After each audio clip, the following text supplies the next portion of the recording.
Preparing for a Trump presidency, a lot of small businesses all over the country is anticipating major policy changes once President-elect Donald Trump takes office, allowing them, first of all, to keep more money in their pockets.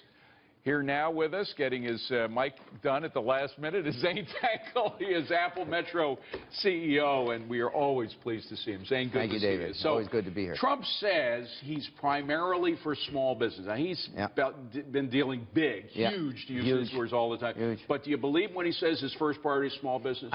I believe all his intents, David. I think all his intents are there, but saying's easy, doing's hard. And it's the team that he puts together. I happen to know Jared Kushner a little bit, who I understand who was more than that. He was a big advisor through this whole thing, and I understand staying on. Well, we know all his advisors. I mean, people like Steve Moore, Steve Forbes, they're all friends of Fox Business, and they're solid economists. They know how important small business is.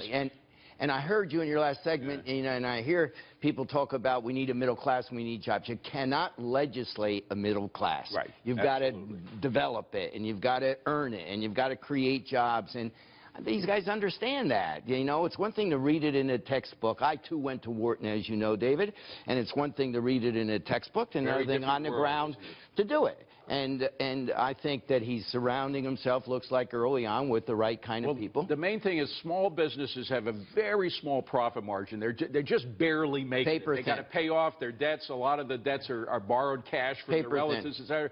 If you add on higher taxes, which this past administration has done, if you add on more regulations, you're cutting down that profit margin to nothing. And if it goes negative, they have to go out of business. It's been an abomination, and fair is fair. It's been Obama has been an abomination. Health care, the regs, the taxes, all of it. So, yeah, we're excited. I talk to other business people. As you know, I'm on a board of an energy company. Everybody's so much like the market, which we're seeing today booming up. So much in business, especially starting a business, is the incentivization and the... Zane, stay with us, because we got a little breaking news that may come into what we're talking about. The chief of the Los Angeles Police Department will not help deport immigrants under Trump. Now, this is kind of interesting how you may have, of course, it's California. Los Angeles, California is almost like a different country. They were solidly for Hillary by vast majority.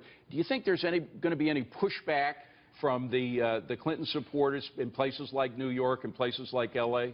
Sure. Change is awkward. Change is change. And Donald Trump is a change agent, obviously. President Trump is a change agent. Yeah, sure, we're seeing pushback all over the country. But that'll settle down. People will see where it is. Any change agent, we're in the midst of a revolution. I got to ask about you personally. Sure. You voted for President Obama once. You changed your mind. You voted for Mitt Romney the second time he was up. I did. How did you vote this time? I hesitate to tell you that I did not vote. I voted on the down column. So you voted for neither Hillary nor Donald. I felt both lacked the kind of what I wanted to see. Are you more encouraged when you see the little that you've seen of President-elect Trump now? David, I felt then and I feel now, whoever was going to be elected, the majority rules will be my personal president. I got an email from someone this morning said, will you work for him? I said, absolutely. Okay, Zane Tankel, thank you.